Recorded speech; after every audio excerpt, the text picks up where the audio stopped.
السلام عليكم ورحمة الله وبركاته. أبطال تانية إعدادي عاملين إيه؟ يا رب تكونوا بخير. إن شاء الله النهاردة معانا يونت 7، ويونت 7 بعنوان ماي سكول لايف، يعني حياتي المدرسية. أول حاجة كده ندخل على الجرامر، والجرامر معاك بيتكلم معاك على حاجة اسمها الامبيراتيف. امبيراتيف يعني صيغة الأمر، يعني من الآخر إزاي تؤمر حد بإن هو يعمل لك حاجة أو ما يعملش حاجة. يعني أنت بتمنعه إن هو ما يعملش حاجة معينة، أو إنك بتؤمره عشان يعمل حاجة معينة. بتأمره يبقى أنت بتتكلم بالأمر المثبت. الأمر المثبت بتبدأ بالفعل في المصدر على طول.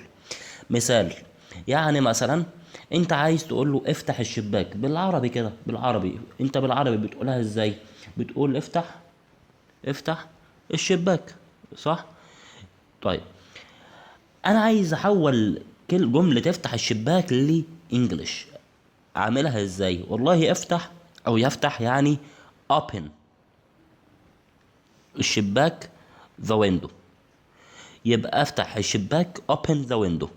تعالى كده نبص على الجملة اللي احنا كتبناها دي، بتتكون من ايه؟ اول حاجة ناخد بالنا منها ان انا دخلت الفعل في المصدر على طول بدون اي اضافات، وحطيت او بدأت بالفعل، يعني حطيت الفعل في الاول او بدأت بالفعل في اول الجملة.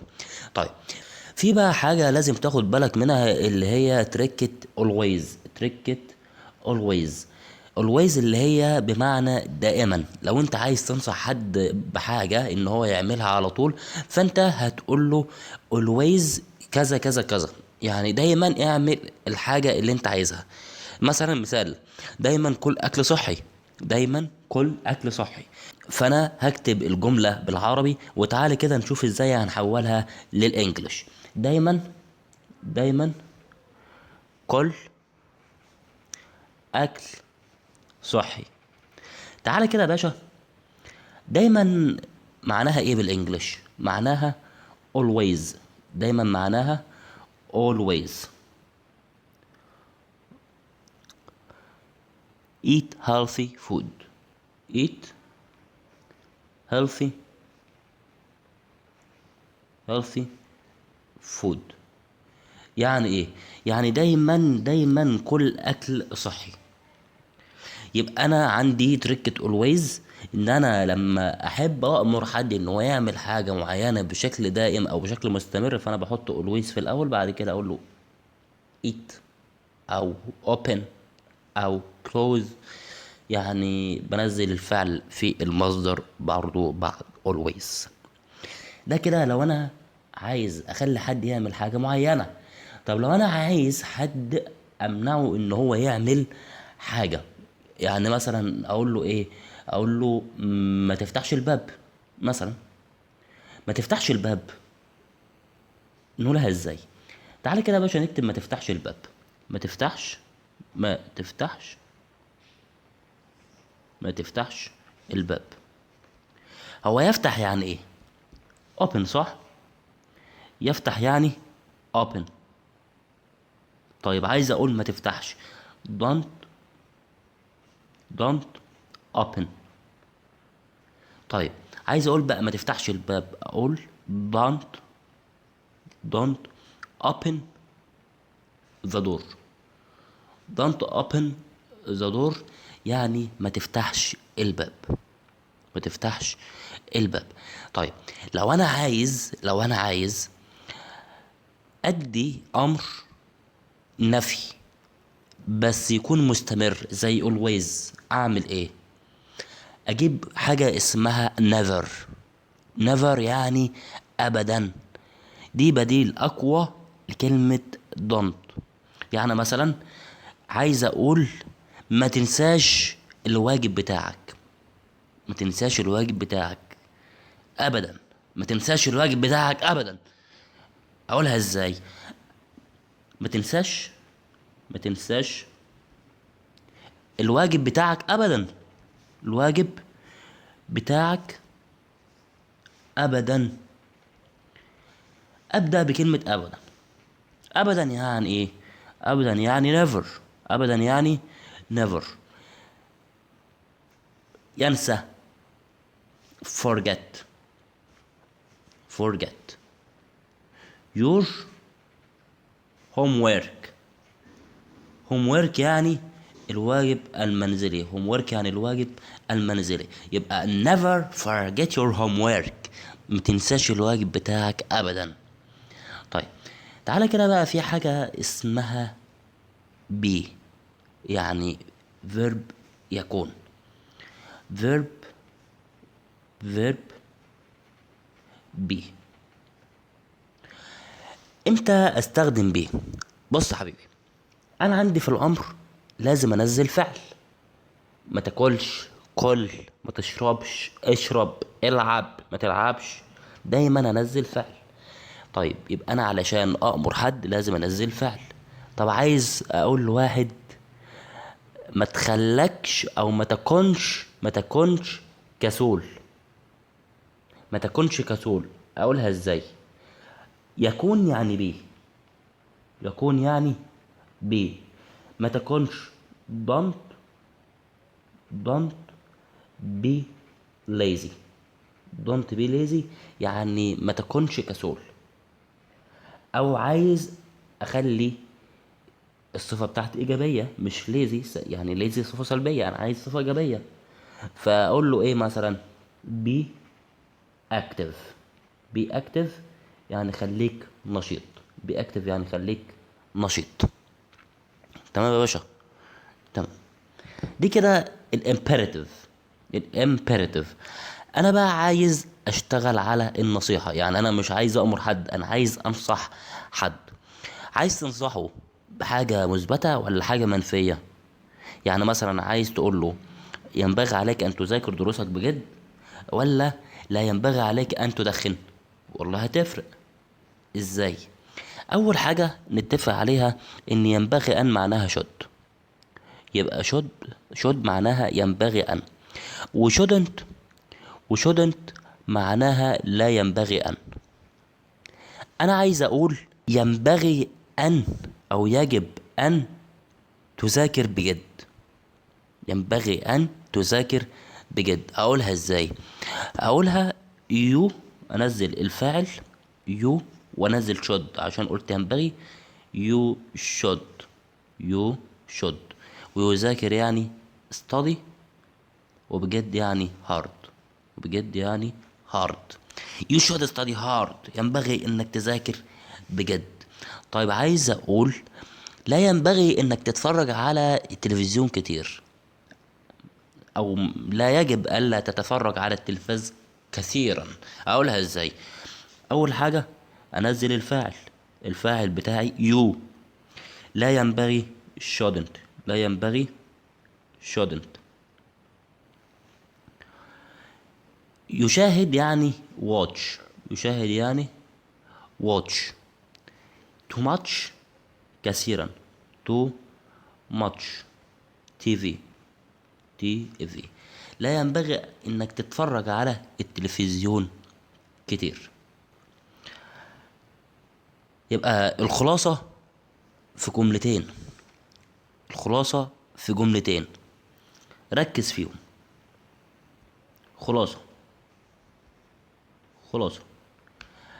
اول حاجة اي جملة.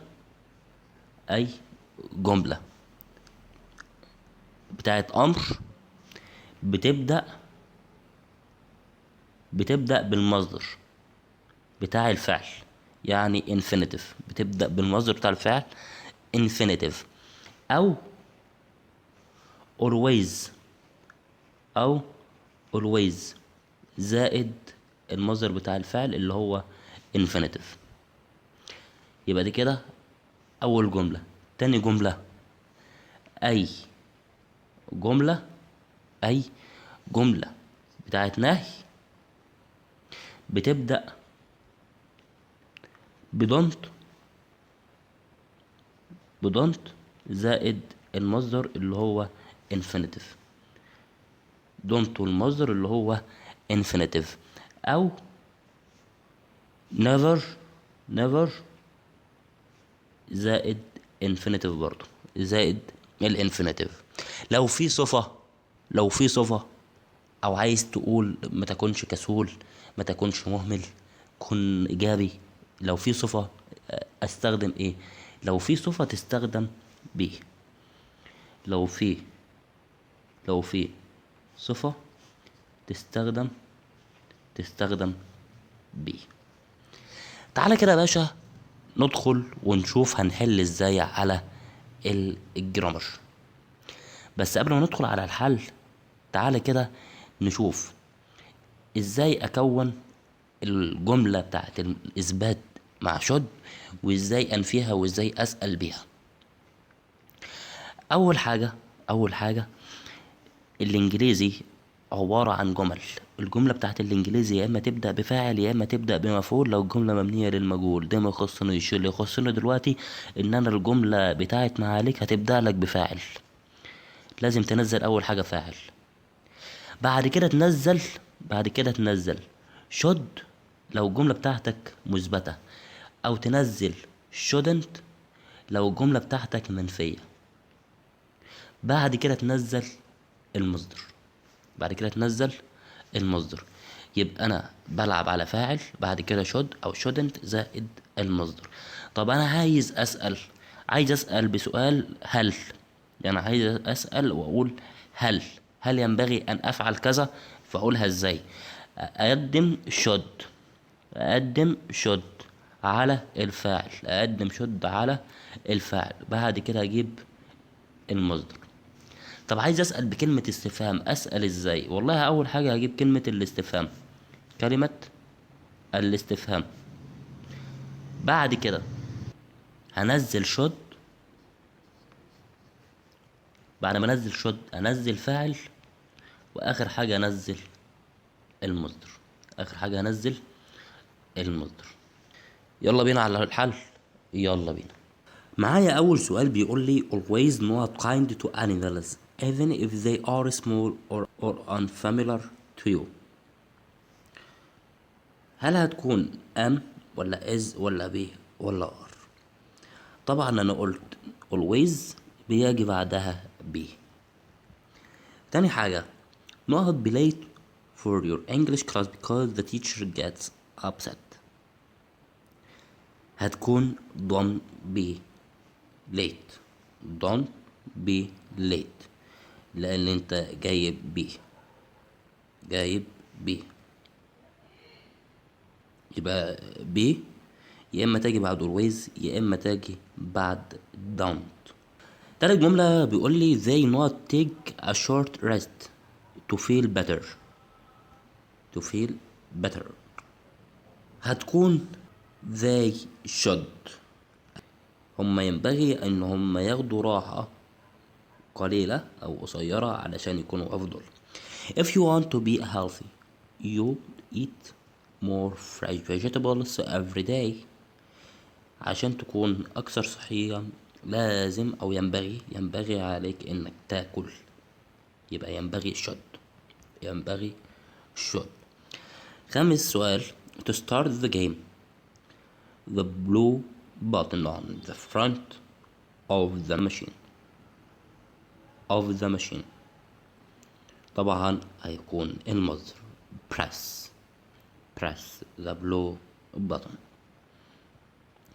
Rewrite the following sentence. It's good to listen carefully to your teacher. أو عايز نستخدم you should. والله بكل بساطة هروح جاي كاتب أقول you should. وأنا عارف إن should بيجي بعدها المصدر، فهنزل listen وأكمل بقية الجملة. عايز نستخدم never. طب بنزل never، ونيفر بيجي بعدها المصدر never run، وبعد كده اكمل الجملة.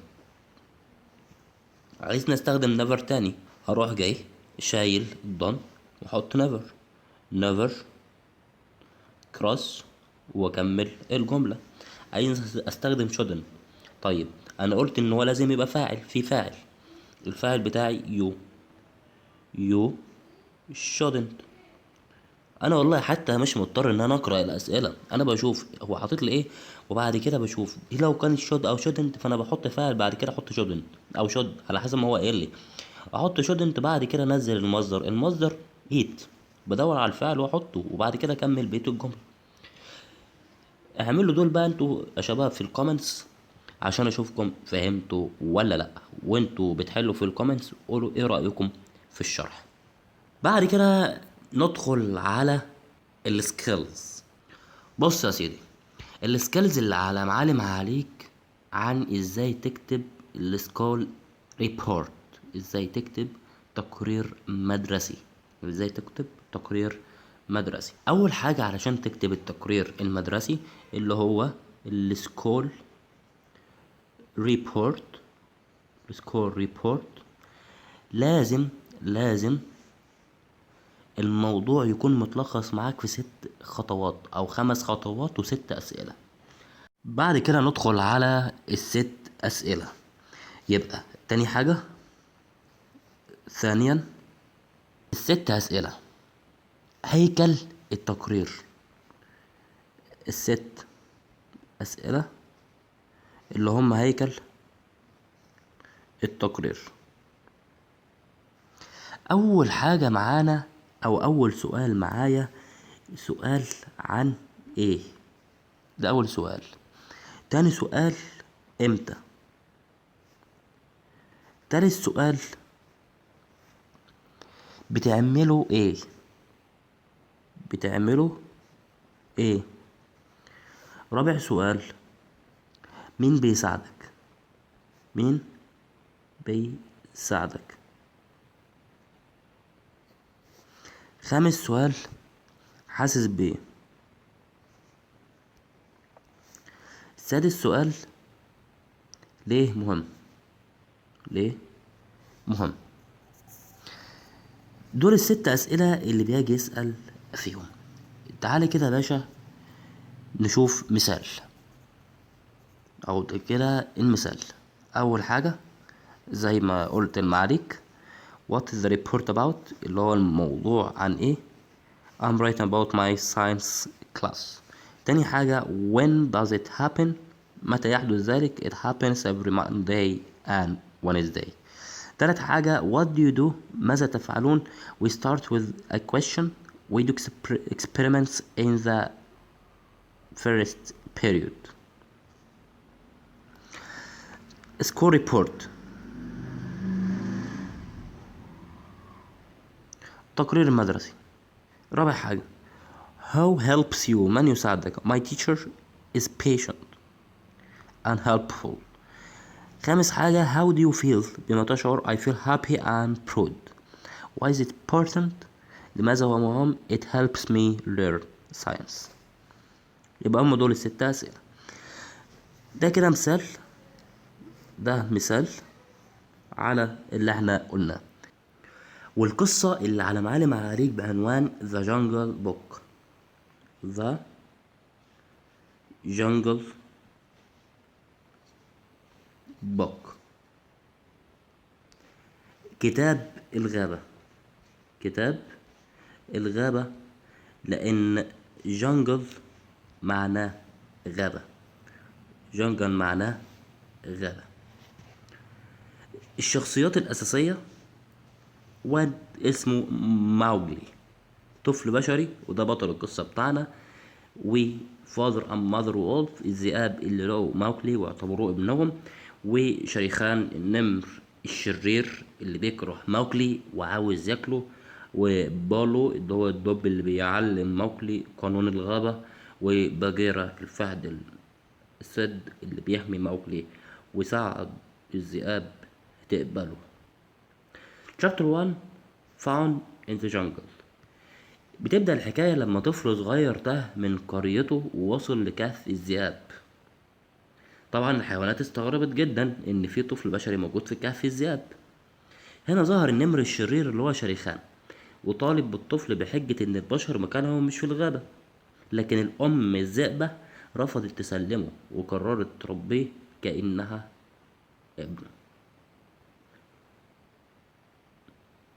لكن الأم الذئبة رفضت تسلمه وقررت تربيه كأنه ابنها. عشان موكلي ينضم لقطيع الذئاب رسميا كان لازم حيوانات تانية تشهد له، فالدب بالو وافق يعلمه، والفهد بجيرة قدم ثور كهدية للقطيع عشان يوافقوا. الطفل بقى اسمه موكلي، ومعناه الضفدع الصغير، وانضم لقطيع ذئاب سيوني. كبر موكلي وهو بيتعلم قوانين الغابة، بس فضل شريخان طول الوقت بيهدده وعاوز يخلص منه. القصة دي بتمشي في اتجاه ان موكلي بيتعلم اللويالتي اللي هو الولاء، وسيرفل اللي هو البقاء، بمساعدة أصحابه لحد ما بيقدر في النهاية يواجه شريخان باستخدام سيكريت فاير، سر النار اللي جابه من قرية البشر. بس كده يا باشا، كل ما عليك انك تذاكر وتستنى فيديو الحل. والسلام عليكم ورحمة الله وبركاته. كان معكم أدهم رجب.